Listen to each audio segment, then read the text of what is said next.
This week in games, we pay our respects to Lance Reddick. A PlayStation 5 Pro seems to be on the horizon, and is Konami finally getting their act together?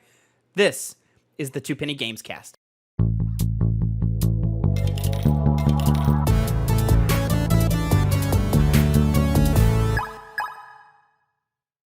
Back to the Two Penny Gamescast, your weekly video game news show. I am your host, Tavin Bothel, here with my good friend and co-host. Say hello to the people, Connor Elliott.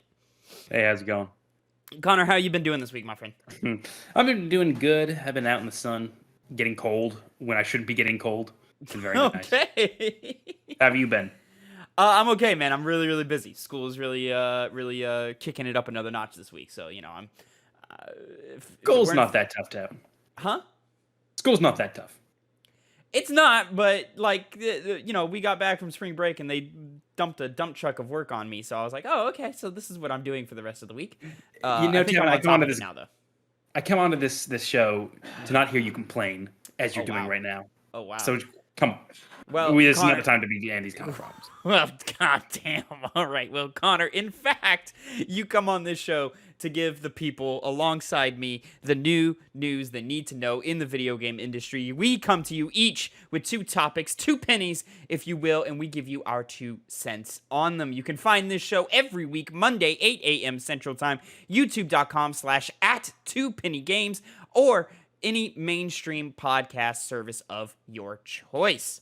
You can also catch us playing video games live over at twitch.tv/2pennygames, usually where every Tuesday, our good buddy Phil, and host of The Piggy Bank, which goes live every Saturday, Phil goes live every Tuesday, 2 p.m. Central Time for some live streaming. If you want to see some gamers have some real gaming moments, hop on over there.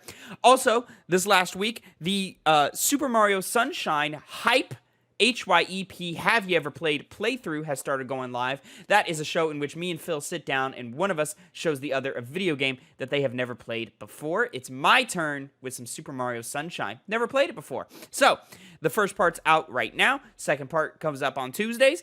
And so make sure you give all of that some love. Also, our final review of The Last of Us on HBO is live on the channel right now. Make sure you go and check that out as well. It's right there. Connor? Did we like The Last of Us? I can safely say we like The Last of Us. I think it's safe to say we like The Last of Us. But get our full breakdown and thoughts over there. youtube.com/@2pennygames. But Connor, let's go ahead and jump right into it. Let's drop some sense on them. And let's give a very important rest in peace to one Lance Reddick, who passed away this last week. We are pulling an IGN article from Logan Plant.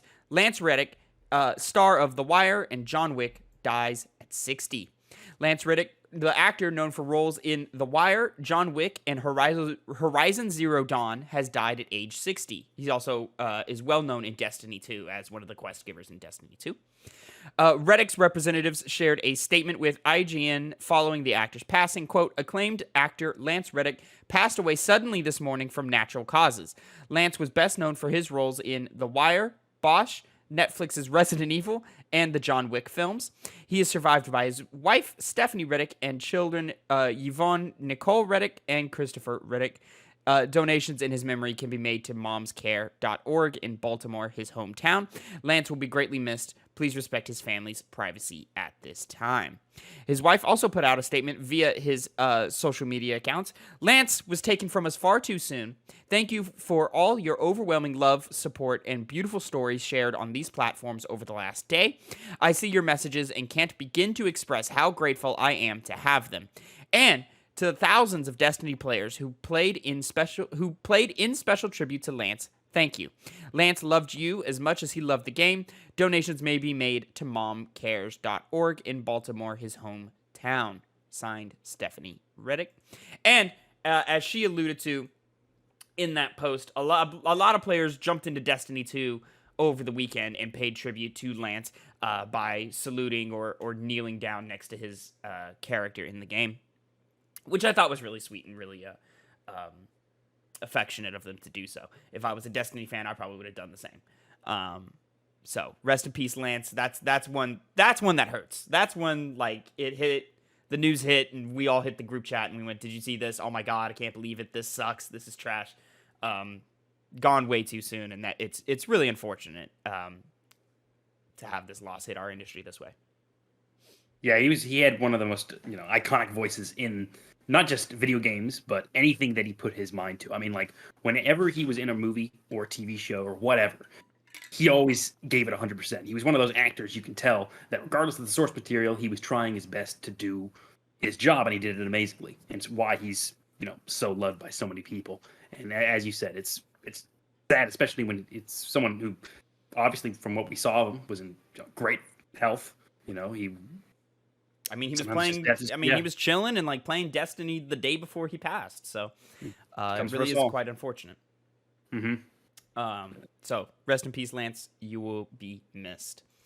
So now that we've got that done, Connor, let's go ahead and jump straight into our second topic of the day. Your first penny. Lance Reddick was my first penny. And let's talk about this PlayStation 5 Pro stuff that's going on. Yes, I seem to have the incorrect article up. Okay. All right. Well, I'll just jump in right here. We're pulling an Insider Gaming Tom Henderson article exclusive. PS5 Pro in development, could release late 2024. Insider Gaming sources have confirmed that the PS5 Pro is in development and could release with a tentative release date of late 2024. Insider Gaming previously reported that a new PlayStation 5 with a detachable disk drive is scheduled to release later this year. It's understood that this new model will phase out the current PS5 to cut down on production and shipping costs. In spite of the widespread reports, this is not the PS5 Pro model. This is, quote, just the beginning of new hardware coming to PlayStation users this generation, said one source when talking about the detachable disc drive console. As for what the PS5 specs will entail, details are limited. However, a recently published patent by PlayStation and architect Mark Cerny suggests that Sony Interactive Entertainment is looking to accelerate ray tracing performance in video games. Just like the PS4 to PS4 Pro, we could generally guess pretty confidently that the PS5 Pro will have increased visuals, performance, and speeds. But as for leaked details, we'll have to wait until a later date to release those. Insider Gaming understands that the next generation of the PlayStation, the PS6, is likely to release until at least 2028. Is unlikely to release until 2028.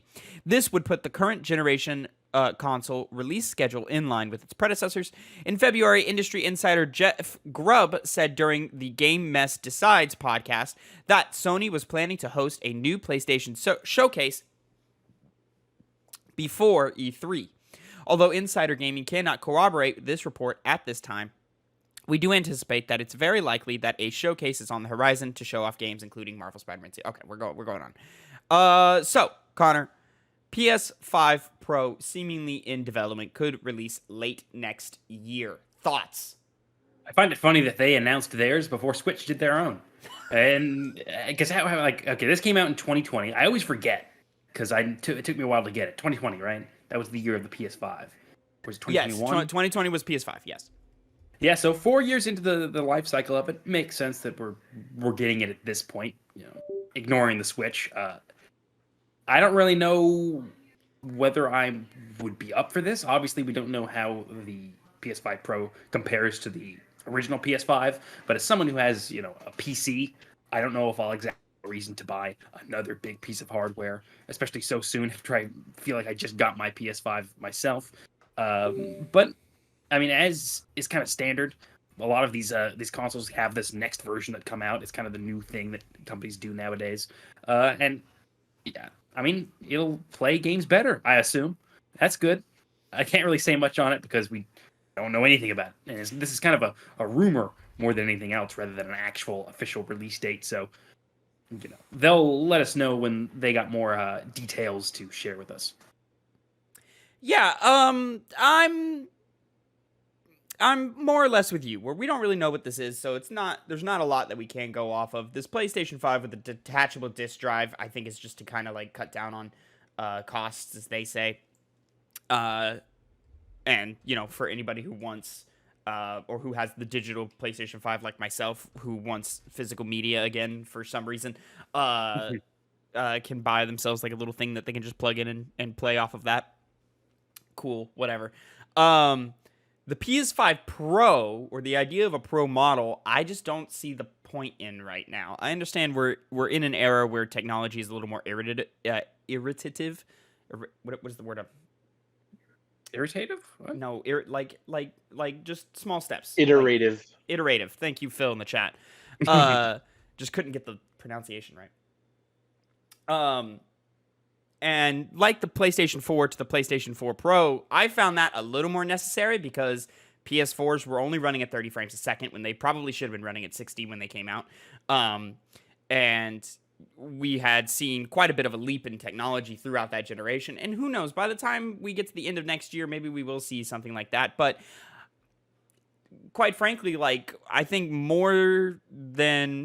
pretty much most people are happy with their 60 frames a second and their 1080p's. Some, do up-res like 4K stuff, and it would be nice to have native 4K, but it's just not really that necessary, especially because the rest of the tech industry, when you talk about display screens and TVs and stuff, like, this is still a thing that goes in your entertainment system below your TV, and most TVs are just 4K now anyways, and HDR and stuff. So they're just not really taking advantage of any like extra boosts. And there's not like a lot of advantages to take right now in terms of all that. So I just don't really see the necessity for it. Like I saw with the PS4 Pro, which I got to play Spider-Man on. And I got the Spider-Man exclusive launch thing or whatever.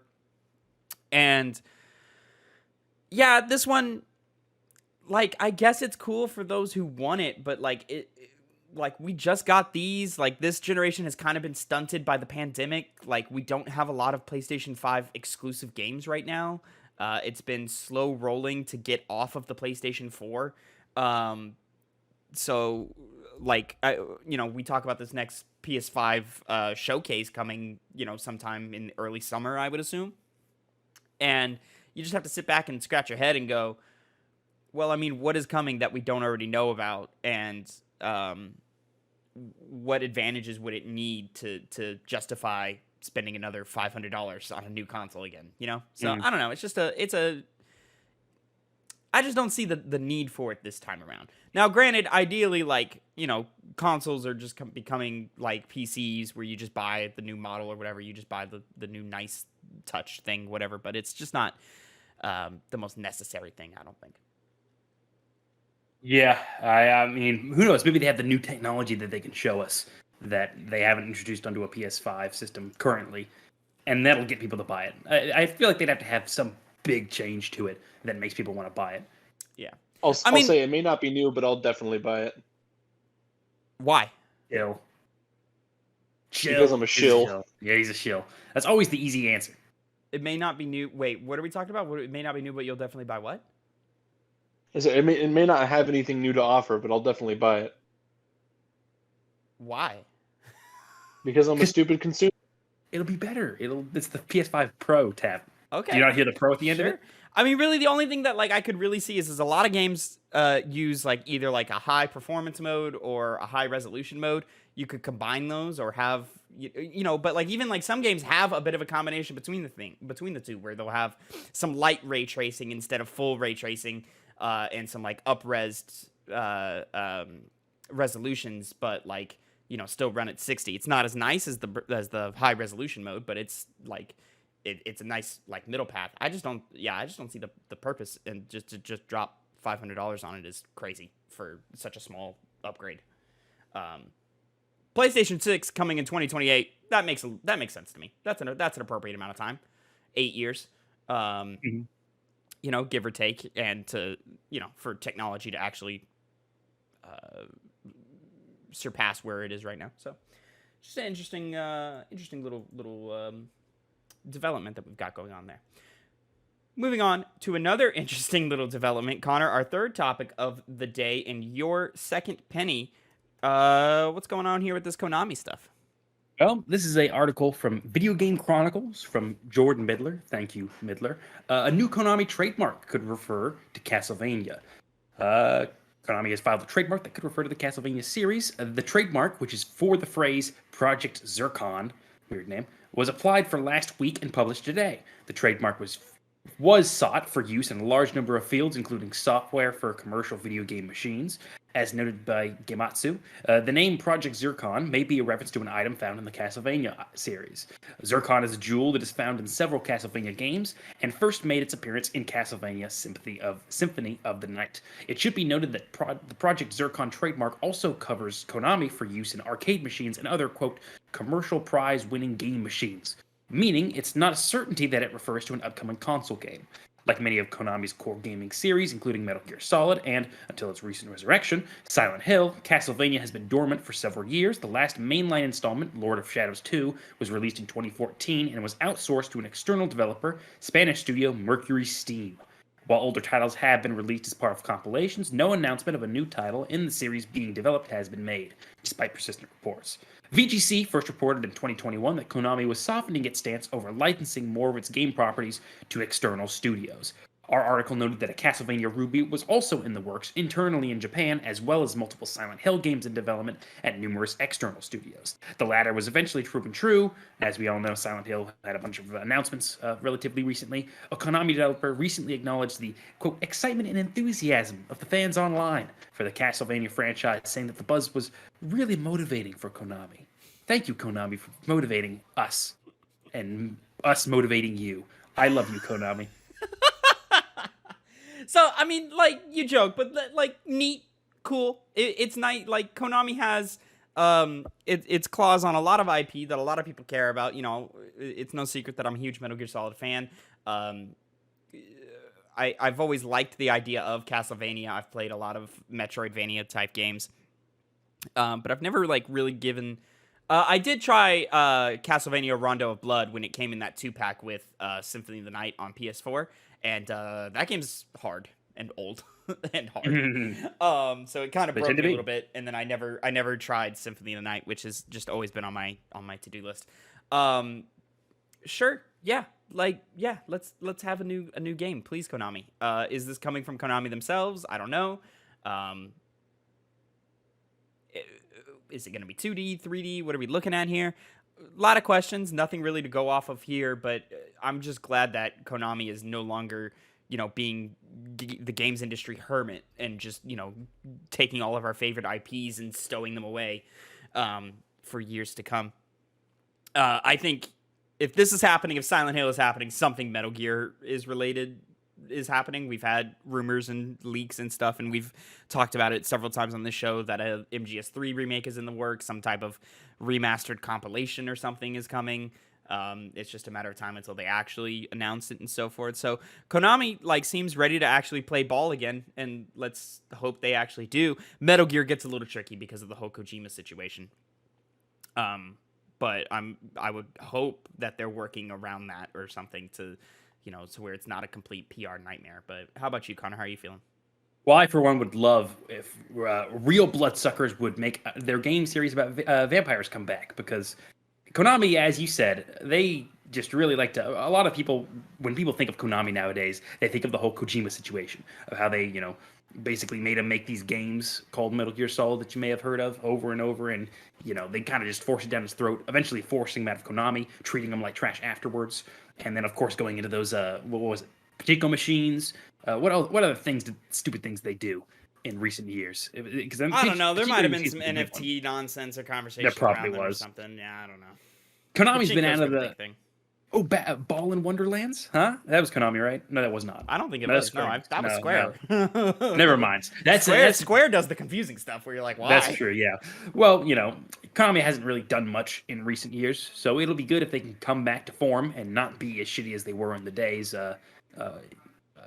of the past couple of years. So, you know, I'll play another Castlevania game if it's good looking. I myself, like you, haven't really played any Castlevania games. My experience with it is the Netflix show, which I really liked, but never was enough to get me into the games. Not having anything come out in the past couple of years really does hamper your franchise, so it's good they're coming back with it, especially when it's storied as Castlevania, which didn't deserve to go out the way it did. Because Lords of Shadows, I never played it, obviously, but I heard some good things about it. The first one was liked. I don't know if the second one was liked too much. Not as much, I don't think. Let me find the Metacritic for that. But yeah, I don't think Lords of Shadows 2 was appreciated so much. I think it makes sense that they'd continue with the 3D game style that they kind of started with Lords of Shadows, especially since that seems to be kind of the norm for games nowadays, especially action adventure games like Castlevania. But as Metroid Dread proved, you don't really need to have that kind of game to be good. You can still have the traditional 2D platformer, which obviously is what made Castlevania great in the first place, and sticking with that way of making the game probably be a smart idea if they could do it well. Lords of Shadows 2 has a 63 on Metacritic. Now we know why they never made another one. Yeah, and the reviews are all over the board. Most of them are mixed. So yeah, and then even the user score is 7.7, so not that high. And let's be honest, a lot of these gamers are really easy to satisfy. So if you're dropping down to a 7.7, like, your game's probably not the best. Well, Lords of Shadows, the first one, I guarantee you that was like high. That one was enjoyed from my understanding. Let me find it.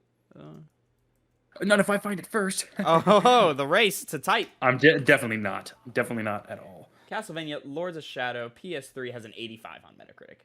So that's good. Yeah, that's good. Yeah, and then it just dropped off on part 2. Moving on, talking about other things that are possibly dropping off here, Connor. Let's move into our final topic of the day and my second penny of the day. IO Interactive says the next major Hitman game is a little bit on hiatus. This is from Tom Ivan from Video Games Chronicle. IO Interactive has told Hitman fans not to expect the next major entry in the franchise anytime soon. While the studio plans to continue evolving its World of Assassination trilogy, it appears to have shifted its primary focus to its upcoming James Bond project. In January, IO rebranded 2021's Hitman 3 as Hitman World of Assassination and incorporated content from Hitman 1 and Hitman 2 into the package. It also added a new game mode called Freelancer, a single-player offering featuring roguelite elements, strategic planning, and a customizable safe house. And IO has told Eurogamer that fans can expect further experimentation with what Hitman can offer before the studio eventually begins work on a new mainline series.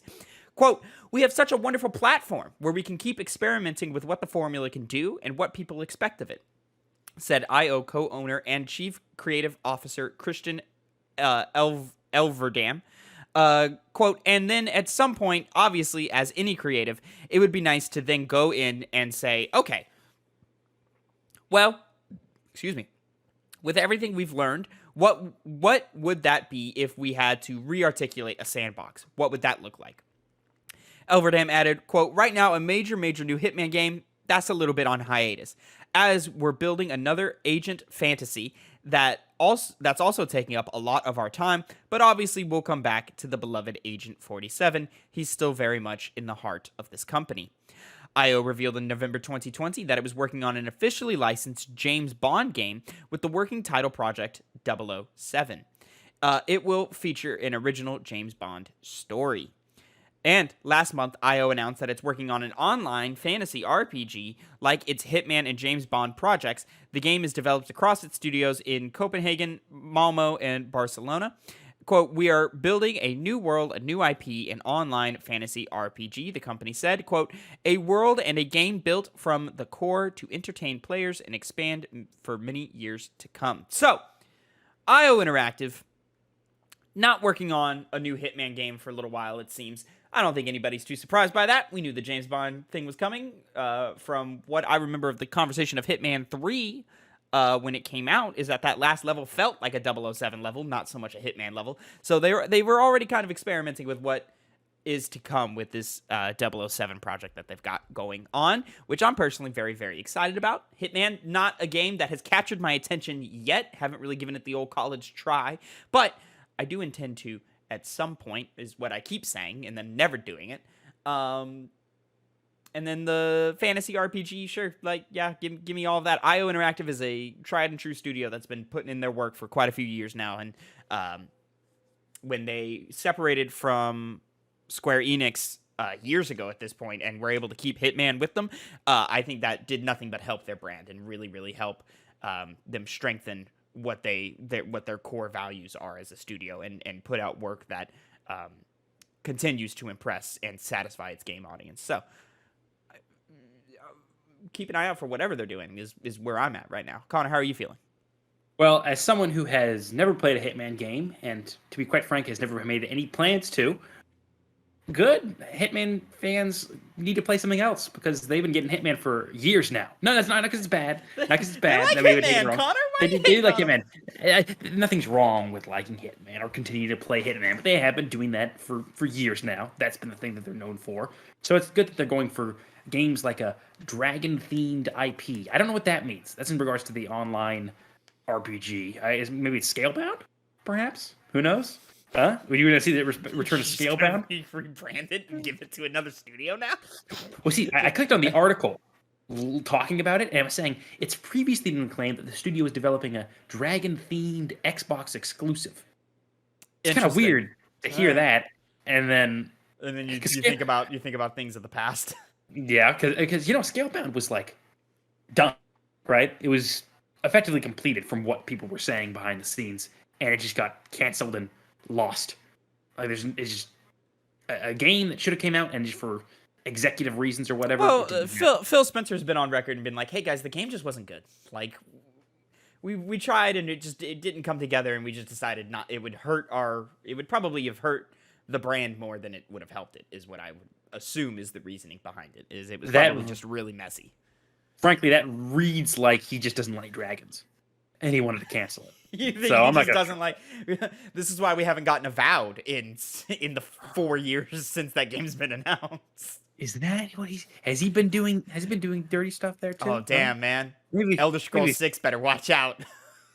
It should honestly. Avowed's going to challenge it. That's not a joke. That is real. It'll come in at the same year that the next Elder Scrolls games come out, and no one's gonna even expect it. They're gonna be so shocked. What is this mission you were talking about? That's kind of like. Do you know anything about it? The 007 style mission? Because I feel like it's kind of weird to. Oh, it was just Hitman the last level of Hitman 3 was just like it wasn't very Hitman like styled, and it people said like when they announced that hey they're doing a 007 game, people were like, well that kind of makes sense. You were experimenting with some of the ideas that you're probably going to take into your next thing with this final level of Hitman. Okay, that makes sense. It was just kind of like a people connecting dots type thing. Mm-hmm. Hitman, though, I think is actually really, really interesting how they've managed to keep that game alive. Obviously, that they've continued to bring the levels forward as each iteration comes out. And, you know, Hitman 1 starting with that episodic level-by-level release every couple of months or whatever thing, I think worked and didn't work for them. Like, it was the beginning of an idea, but, like, it just didn't work for that type of package. Players really do prefer just having the whole game and then getting updates as they go on. So I think that's where they've kind of gone with Hitman 2 and now with Hitman 3 and World of Assassins. Is that what it's called? Yeah, now that they've rebranded Hitman 3. And then the fact that they just continue to give it cool updates like the Freelancer mode, which is their roguelite mode, which is really, really cool. And, you know, just constantly update that game is really, really fascinating how they've quietly made this game not a games of service game, but just a game that is getting support and players are constantly coming back to and enjoying and so forth. So it's really interesting to see what they've done with that. I think IO, obviously with how they're talking about their fantasy game, a game built from the core to entertain players and expand for many years to come. They're obviously looking at, as is the trend in this industry right now, at just creating more of a platform for gamers to keep coming back to instead of just like a singular game that you just buy and play once. I mean, you just described a games as service game. Yes. But it's not. I get it. I get what your point is. It is, but it isn't. You know, like it does get updates and continues to keep coming forward and stuff, and players are enjoying that. But they're not like. I think the way that they're strategizing and marketing it is different. And I kind of see something similar, funny enough, with the way Nintendo is treating Mario Kart 8 Deluxe, where they just keep giving us more because people keep buying it, so they're like, all right, yeah, sure, here's another one, and yeah, sure, here's another one, yeah, all right, yeah, we'll give you more. Even though it was totally not the intention to be that way, but, you know, players kept buying it and supporting it and playing it, so they were like, yeah, here's some more content. Sure, fuck it. Very un-Nintendo thing to do, like, not a real thing for that. So we talked about when there was that week of, like, mad games and service games getting shut down. It was, like, Rumbleverse and Knockout City, I believe. Knockout City, yeah, said they were coming to an end, which I don't think Knockout City ever planned on being a full games of service game. It's just a game that they continue to support. We're seeing where, like, you don't have to be one or the other. You don't have to be a non-games of service, like you pick up, play for a little while, put down, or a, hey, this is your game that you log into once or twice every week and put in an hour or two to just see what's new and the updates and do your challenges. We're seeing sort of a middle ground where it's like, okay, well, we'll let a game live for a couple of years. We'll continue giving it support and stuff as long as you keep playing it for a couple of years. And if you stop playing it, then we'll stop making stuff for it and we'll make something new. And then you'll start playing that, and then the cycle will continue that way. Like, you're just seeing the tail of a lot of these games last a lot longer. Obviously not for everything, but for the ones that make sense. Is what's happening here. And I just enjoy seeing the experimentation, and I enjoy seeing the smaller, more interesting success stories like with Hitman here. Guess they got a long road ahead of them. Planned that road. Yeah, I want to play that that RPG game. I like my RPG. Yeah, but not as much. You like yourself your fantasy things, don't you, Connor? I do want to play as the Chicken Man and that other. What game was that? I can't remember the name. I don't remember. It's already gone from my memory. You know what I'm saying though, because that Chicken Man. Yeah, it was the Chicken Man or whatever. Yeah, he rode the beetle. Yeah, that seems. Give us more. So, Connor, that is it for the news. So, that's it. That is it. We've covered it. So here we go. Hold on. Is everything working over here? Is everything working the way it's supposed to over here? It is. Fantastic. All right.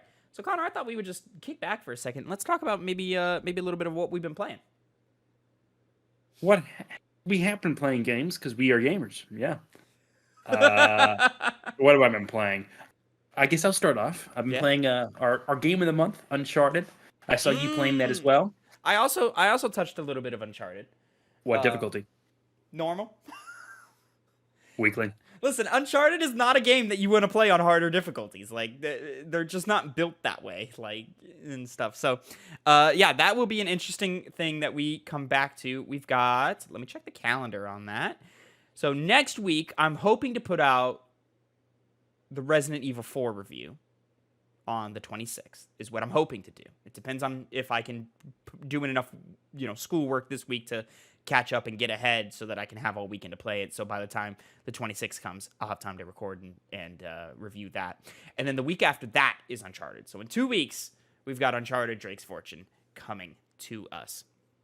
I've also started playing it. I recorded some B-roll just the other night for it. I'm not super far in it. Are you far in it? Define far. I can't remember what happens in this game specifically. Because, to be quite frank, it's not very memorable. A lot of things in this game, so... Have you gotten to the vehicle sections? No, I've not yet. Okay, yeah, you're really early. Yeah. I've just gotten past the first jet ski segment, and, it's a game. So, check back with us, April 2nd, right? Yeah, April 2nd for our review of Uncharted Drake's Fortune. Some other things I've been playing. I mentioned it on the Piggy Bank last week, but I am balls deep in some fucking Power Wash Simulator on PlayStation, boy. Let me tell you what. I'm washing these walls. I'm cleaning these trucks. I cleaned a drill yesterday, one of them big mining drills. It was great. It was a great time. Seriously? Yeah. Oh my god. Big drill. So big drill. Cool. I also did the Final Fantasy VII stuff. I think I might have talked about this on Piggy Bank, but I don't remember. I did do the Final Fantasy VII stuff. That was neat. It was cool. Connor, if there was one thing, some super iconic thing that you're gonna end a Final Fantasy VII like expansion or DLC on, what would you think that would be? What big iconic iconography would you end a series of levels on? I you know what? It would be cleaning the entire. Spoiler alert for people who haven't played Final Fantasy VII. The entire the plate that falls down in the game, like you spend it all cleaning, like that's clean, nice and good, and then it just falls down. And then it falls on you. that would be funny. No, the final level was the Airbuster. Yes, I heard that was a thing you can clean. Just cleaning the Airbuster was the final level. Like, I was so disappointed. I was like, really? Like, why is this one the final one? Because, like, in Power Wash, you clean vehicles or you clean places, So, like, it started out with, I forget what the first level was. I think it was, like, the motorcycle and the blue truck that they ride on escaping Midgar. Like, you cleaned those, and I was like, okay, cool, that's neat. You cleaned something else that I'm struggling to remember things like that. But then, like, you cleaned, like, the model city of Midgar that is in the original game, but, like, it's, like, hyper detailed in 7 Remake. Which was really, really cool. I really appreciated that. And then you clean Tifa's bar, Seventh Heaven, and I was like, oh, man, this is great, man. They're knocking out a bunch of iconic locations in Midgar, man. I wonder what the last place will be. Maybe it's the church. Maybe it's, something like that. No, it's just the Airbuster. And I was like, really? We're ending on this? This is what we're ending on? In fairness, to the church point, it's the dilapidated church that no one cares about at all. So it makes sense that no one's telling you to clean that one. And the Gunbuster, I believe it was right before you guys fight it in the game. Like, it's shortly before that. Like, you're cleaning it in preparation for it. It's kind of giving you some That would be building. funny. That would be funny if it was like that. I mean, like, really, like, 'cause there's, like, stories in Power Wash Simulator, but it's really just people giving you updates on what you're cleaning and why. So, like, I'm cleaning the Airbuster, and then, like, Reeves is texting me, telling me what's cool about the Airbuster, of how, like, it's got all these cannons and guns and stuff, and I'm like, all right, cool, whatever.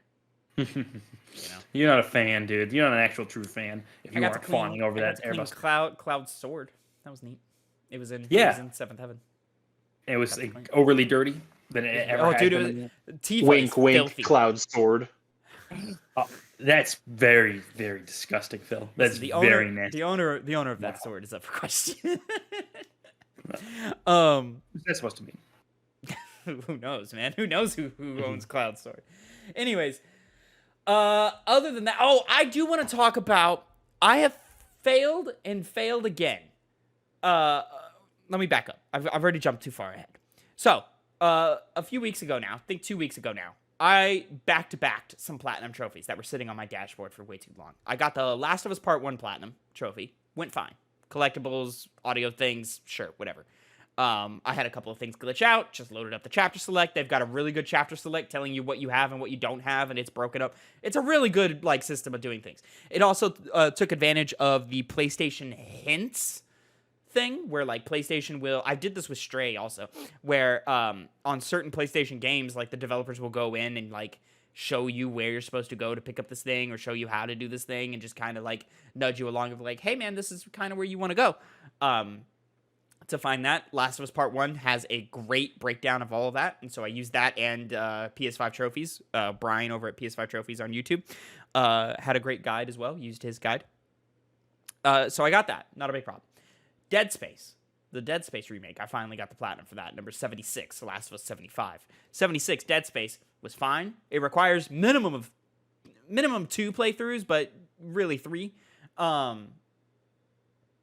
And I made it harder for myself, where I thought the impossible challenge, which is where you have to start a new game on the hardest difficulty and you can't die, and you get 1 save. I thought it meant, like, you can save once. What it really means is you get 1 save slot. So I got all the way through the game, saved at about the halfway point, got to the end, and then it crashed.